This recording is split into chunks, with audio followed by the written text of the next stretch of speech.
विघ्नहर्ता श्री गणेश, श्री गणेश, श्री गणेश। गणेश जी, आपने अपनी योजना से धूम्र को माता के पास भेज तो दिया, किंतु अब होने क्या वाला है ये मैं समझने में असमर्थ हूँ।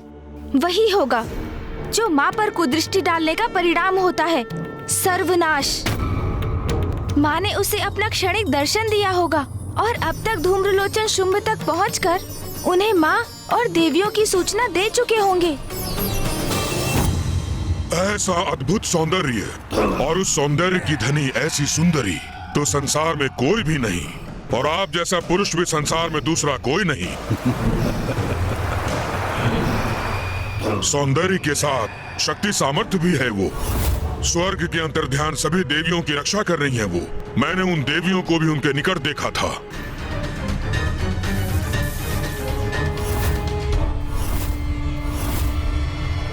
भ्राता शुंभ, कदाचित आप दोनों की जोड़ी नियति निर्धारित करेगी।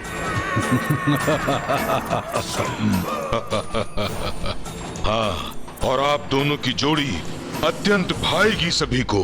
आप दोनों का विवाह अवश्य ही होना चाहिए। उस स्त्री के साथ न्याय तब होता जब मैं उसे मेरे प्रति अपराध करने का दंड देता।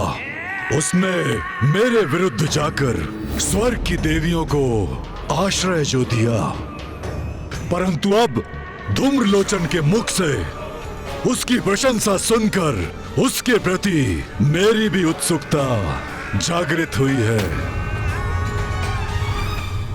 जाओ धूम्रलोचन, मेरे दूत सुग्रीव के साथ जाकर उसे मेरा संदेश दो कि यदि वो मेरे दंड से अपनी रक्षा करना चाहती है तो यथाशीघ्र मुझसे विवाह करने के लिए यहाँ प्रस्तुत हो और स्वर्ग की समस्त देवियों को मेरी सेविकाएं बनाकर मेरे समक्ष प्रस्तुत करें, अन्यथा परिणाम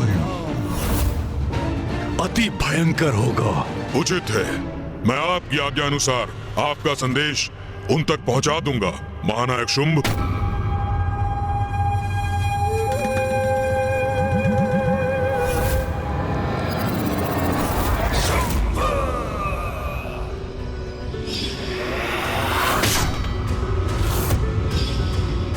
ये उचित नहीं हो रहा। महाराज शुंभ को मुझे देवी कौशिकी की महिमा के बारे में सूचित करना होगा।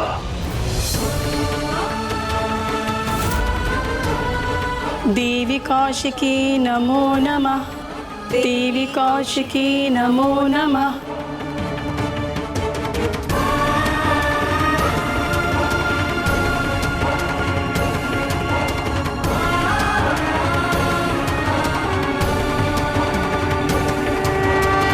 पुत्रियों,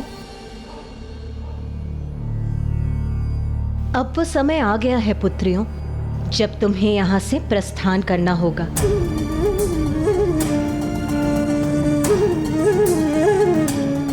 परंतु क्यों माता? क्योंकि अब शुंभ के आगमन में अधिक समय नहीं है। शुंभ और निशुंभ के अंत तक मैं तुम लोगों की सुरक्षा को लेकर निश्चिंत होना चाहती हूँ। इसीलिए अब तुम लोग मेरी शक्ति के संरक्षण में विंध्याचल पर्वत की गुफाओं में रहोगे। माता, आपके श्री चरणों से जाने का मन तो हम में से किसी का भी नहीं है, किंतु यदि यही आपकी आज्ञा है और यही उचित है तो हम आपकी इस आज्ञा का पालन अवश्य करेंगे।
सुंदर स्त्री को शीघ्र ही स्वर्गाधिपति महानायक शुंभ का संदेश पहुंचाना है हमें। किंतु कहाँ है वो?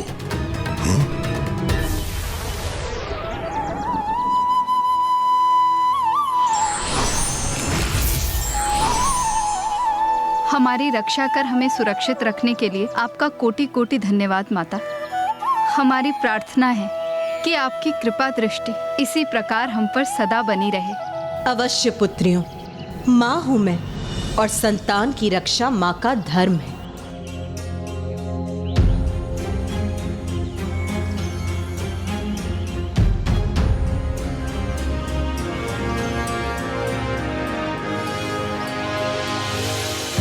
इस गुफा के भीतर भी तुम्हारा जीवन मेरे दिव्य प्रकाश से परिपूर्ण रहेगा।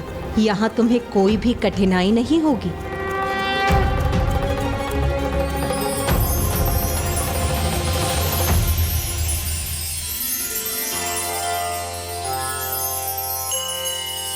माता हमारे जीवन को कभी भी अंधकारमय नहीं होने देंगी। माता की असीम कृपा पाकर हम कृतार्थ हुई।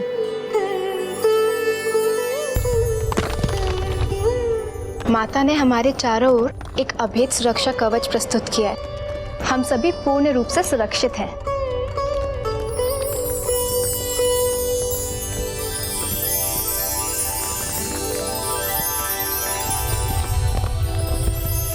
अब कोई भी दुष्ट असुर देवियों के निकट नहीं आ पाएगा। माता, आपकी भक्ति ही हमारी शक्ति है। उसी कारण असुरों की कुदृष्टि से हम लोग सुरक्षित हैं। पुत्रियों, जगत जननी हूं मैं, सभी मेरी संतानें हैं और संतान इन असुरों के समान पथभ्रष्ट हो भी जाए किंतु माँ अपना दायित्व कभी नहीं भूलती। तुम्हें अब कोई कष्ट नहीं होगा, निश्चिंत रहो। सेनापति धूम्रलोचन जी, अपनी गति थोड़ी धीमे कीजिए ना। मेरे पाँव पीड़ा के कारण फटे जा रहे हैं। हृदय धोखने के समान दौड़ रहा है। यदि मुझे कुछ हो गया तो स्वर्गाधिपति शुंभ का संदेश आगे कैसे ले जाएंगे आप? ज्ञात नहीं महाराज शुंभ ने इस सुग्रीव को मेरे साथ क्यों भेज दिया, जैसे कि मैं इस कार्य में एकाकी सक्षम ही नहीं।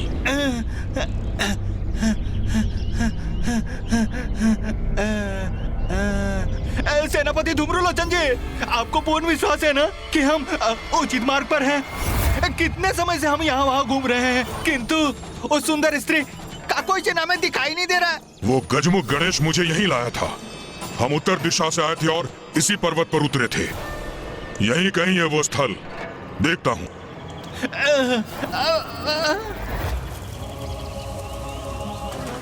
और कितना चलाइएगा?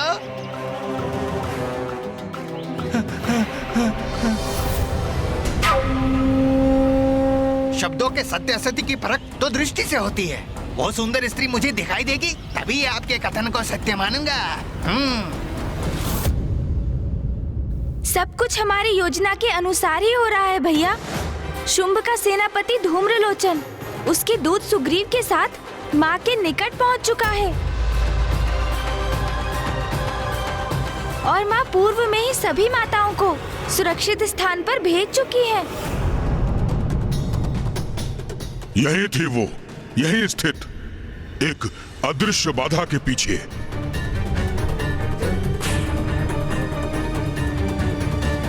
अरे इस निर्जन वन में मुझे अकेला छोड़कर मत जाइए धूम्रलोचन जी। शुंभ का प्रधान सेनापति हूं मैं, मुझे मार्ग दो।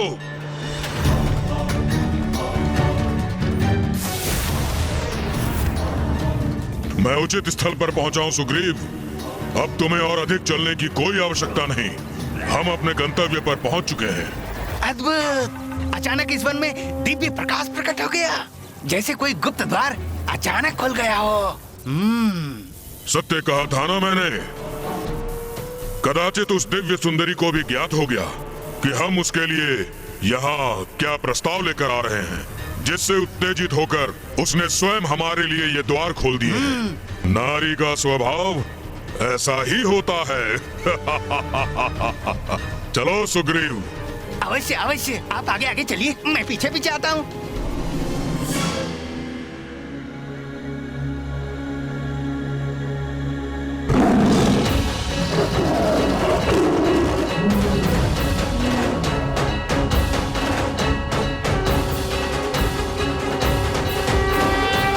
अद्भुत, ऐसा दिव्य वैभव, ऐसा अनुपम रूप, इसका सौंदर्य तो पूर्व से भी अधिक प्रतीत हो रहा है।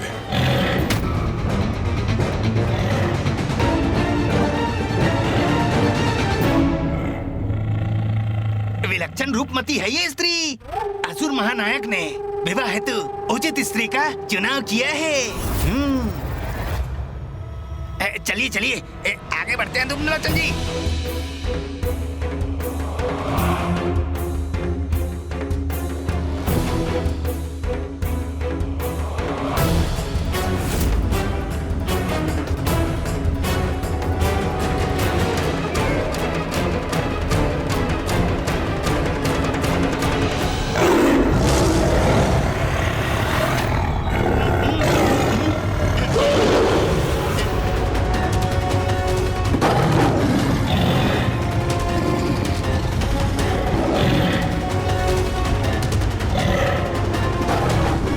सिंह की गर्जना ने तो ये प्रचंड वायु प्रवाह उत्पन्न कर दिया है।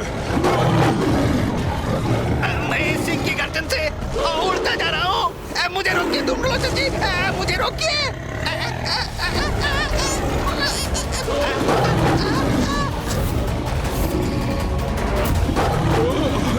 चिंता मत करो सुग्रीव, तुम्हें कहीं नहीं जाने दूंगा मैं। ये सिंह तो अपनी गर्जना में और वृद्धि कर रहा है। अब तो मैं भी खींचा चला जा रहा हूँ।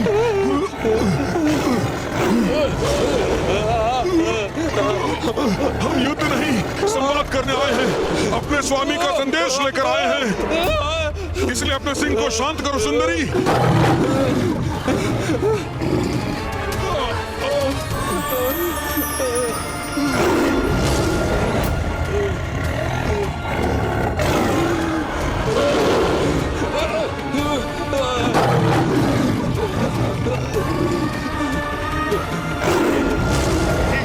पकड़े रहिए, मुझे पकड़े रहिए धूम्रलोचन जी।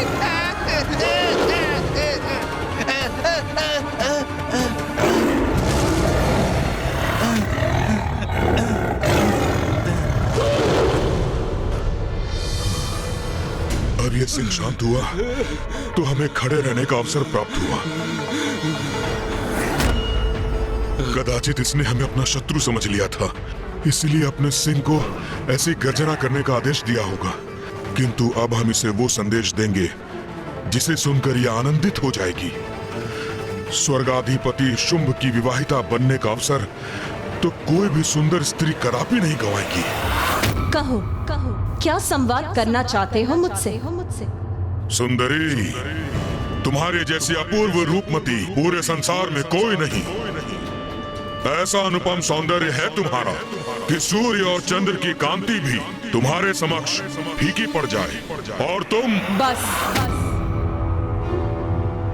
मात्र इतनी दूर यात्रा करके तुम मेरे सौंदर्य की प्रशंसा करने आए हो।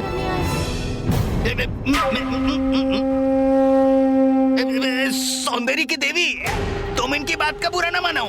ये शुंभ के सेनापति धूम्रलोचन है और मैं उनका दूत सुग्रीव। मैं तुम्हारे सौंदर्य का दर्शन पाकर ऐसा अभिभूत हुआ कि मेरे मुख से शब्द ही नहीं निकले। तुम्हारी जैसी सुंदरी तो संपूर्ण संसार में एक ही है। जैसे इस सृष्टि में एक ही पुरुष है जिसके समक्ष सूर्य और चंद्र दोनों ही नहीं टिक सकते। और ये महाप्रतापी रूपमान पुरुष तुम्हारे स्वामी शुंभ हैं। सर्वप्रथम इस सेनापति ने मेरे सौंदर्य की प्रशंसा की, फिर शुंभ के दूत अर्थात तुमने उसकी। किंतु मुझे किसी की भी प्रशंसा में कोई रुचि नहीं।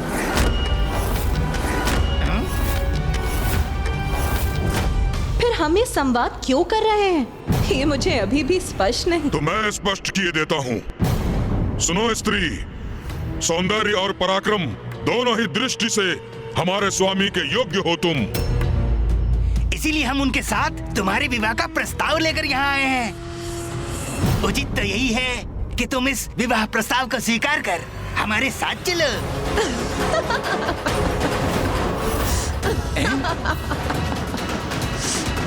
ये इस प्रकार अट्टहास क्यों कर रही है? मुझे ये बताओ तुम दोनों, रूपवान होने के अतिरिक्त कोई और गुण है भी तुम्हारे स्वामी में? इतना अहंकार है इसे अपने सौंदर्य का कि स्वर्गाधिपति असुर महानायक शुंभ के गुण पूछ रही है हमसे। बहुत चतुर स्त्री है ये धूम्रलोचन जी। इस प्रस्ताव को भली भांति परख रही है और उचित भी है। कोई भी नारी विवाह प्रस्ताव तो तभी स्वीकार करेगी ना जब उसे विश्वास हो जाए जिससे वो विवाह करने जा रही है वो सर्वथा उसके योग्य है कि नहीं है? कदाचित तुम्हें ज्ञात नहीं सुंदरी कि हमारे स्वामी कौन हैं? असुर महानायक शुंभ हैं वो, जिन्होंने अपने पराक्रम से पाताल, पृथ्वी और स्वर्ग तीनों लोकों पर अपनी सत्ता स्थापित की है।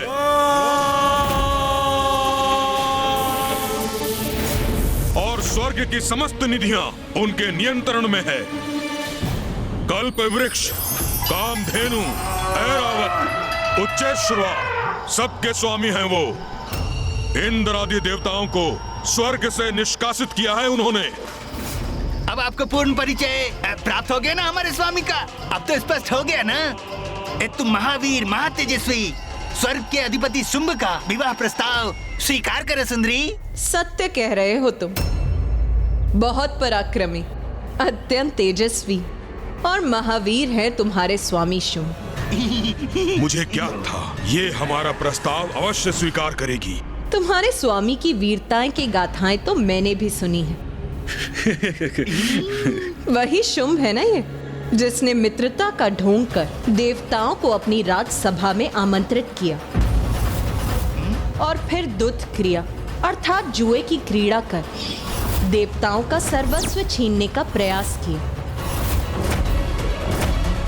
वही महापराक्रमी शुंभ है ना ये, जो प्रथम पूज्य गणेश देव सेनापति कार्तिकेय से सीख लेने के लिए विवश ही नहीं हुए, अपितु देवराज के वाहन ऐरावत, मां कामधेनु, कल्पवृक्ष और देवराज के मुकुट लौटाने पर भी बाध्य हो गए। अब समझा, ये तो असुर महानायक का अपमान करने का दुस्साहस कर रही है। वही परमवीर शुंभ है ना ये, जिसने स्वर्ग में अनुचित प्रवेश कर देवियों का अपमान करने का प्रयत्न किया, किंतु उसमें मेरे अर्थात जगत जननी के हस्तक्षेप करने के कारण अक्षम्य रहे। और ये कैसे भूल गई मैं कि वही शक्तिशाली शुंभ है ना, जिसने देवताओं को बंधी बनाने का प्रयास किया और देव सेनापति कुमार कार्तिकेय ने न केवल इनकी संपूर्ण सेना को पराजित किया, अपितु स्वर्ग से इस अति पराक्रमी शुंभ की राजसभा से देवताओं को मुक्त भी करा लिया। ये सब इसे कैसे ज्ञात है? कदाचित ये असुर महानायक शुंभ का विवाह प्रस्ताव अस्वीकार करने जा रही है।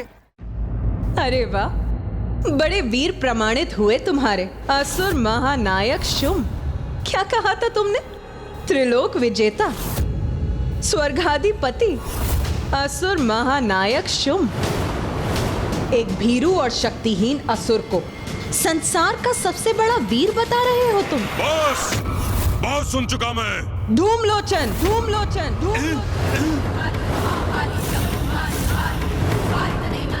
अपना स्वर ऊंचा करने का दुस्साहस मत करो। तुम अपने परमवीर महाराज के लिए मेरे समक्ष खड़े हो और मैं तुम्हारे ऊंचे स्वर को कदापि सहन नहीं करूंगी। इसकी गर्जना तो इसके सिंह की गर्जना के समान ही भयंकर है, किंतु मुझे इसका अहंकार खंडित करना ही होगा। ऐ सुंदरी, ये तुम्हारा सौंदर्य नहीं, तुम्हारा अहंकार बोल रहा है। सुनी सुनाई बातों पर विश्वास करने की भूल कर रही हो तुम, किंतु मेरे स्वामी के प्रति उदंडता करके सभी सीमाओं का उल्लंघन कर रही हो तुम, जिसे एक बार तो मैं अनसुना कर रहा हूं, किंतु पुनः ऐसा व्यवहार सहन नहीं करूंगा मैं। त्रिलोक के अधिपति हैं मेरे स्वामी शुंभ। स्वयं ब्रह्मदेव से वरदान प्राप्त किया उन्होंने। अपनी अपार शक्ति के बल पर किसी भी स्त्री को अपने चरणों की दासी बना सकते हैं वो, और उनकी दासी बनना भी किसी भी स्त्री के लिए सौभाग्य की बात है। नारी के प्रति ये दुर्भावना कदापि उचित नहीं। ये स्त्री तो क्रोधित हो रही है। कहीं इसने पुनः गर्जना की तो? नहीं नहीं, मेरे शांत रहने में मेरी सुरक्षा है। ये तो तुम्हारा सौभाग्य है स्त्री कि असुर महानायक शुंभ ने पूर्ण सम्मान के साथ विवाह प्रस्ताव भिजवाया है, अन्यथा अपनी इच्छा पूर्ण करने के लिए वो क्या नहीं कर सकते। अच्छा, तो तनिक ये बताओ, अपनी इच्छा पूर्ण करने के लिए क्या करेंगे वो? प्रतीत होता है तुम अभी भी नहीं समझी, और वो चाहे तो उनके सैनिक तुम्हें उनके समक्ष प्रस्तुत करने हेतु तुम्हारी इच्छा के विरुद्ध तुम्हें खींच कर भी ले जा सकते हैं।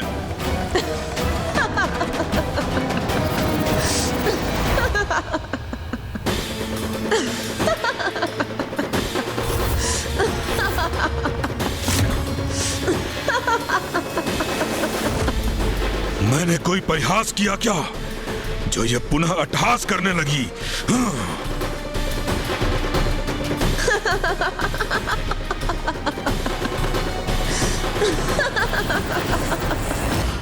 स्त्री, अट्टहास क्यों कर रही हो तुम? इसका क्या अर्थ समझूं मैं? इनके प्रश्न का अभिप्राय है सुंदरी, क्या तुम्हारे इस अट्टहास को हम तुम्हारी स्वीकृति समझे? स्पष्ट कहो, हमारे स्वामी से विवाह का प्रस्ताव तुम्हें स्वीकार है ना? उचित है। मुझे ज्ञात था ऐसा उत्तम विवाह प्रस्ताव संसार की कोई भी स्त्री कदापि नहीं नकार सकती। हमें शीघ्र ये शुभ सूचना असुर महानायक शुंभ तक पहुंचानी चाहिए। चलो सुग्रीव। जाओ और जाकर अपने स्वामी को मेरा संदेश दो कि मैं विवाह उसी योद्धा से करूंगी जो मुझे युद्ध में पराजित करने में सक्षम होगा। यदि तुम्हारे स्वामी में इतना सामर्थ्य है तो यहाँ आकर मुझे पराजित करें और अपनी मुझसे विवाह करने की इच्छा को पूर्ण करें। ये क्या सुन रहा हूं मैं? ये स्त्री स्वर्गाधिपति असुर महानायक शुंभ से युद्ध करना चाहती है। माँ की ये घोषणा, उनके द्वारा शुंभ को युद्ध के निमंत्रण का तो एक ही अर्थ है, शुंभ के साथ साथ इन सभी दुष्टों का सर्वनाश।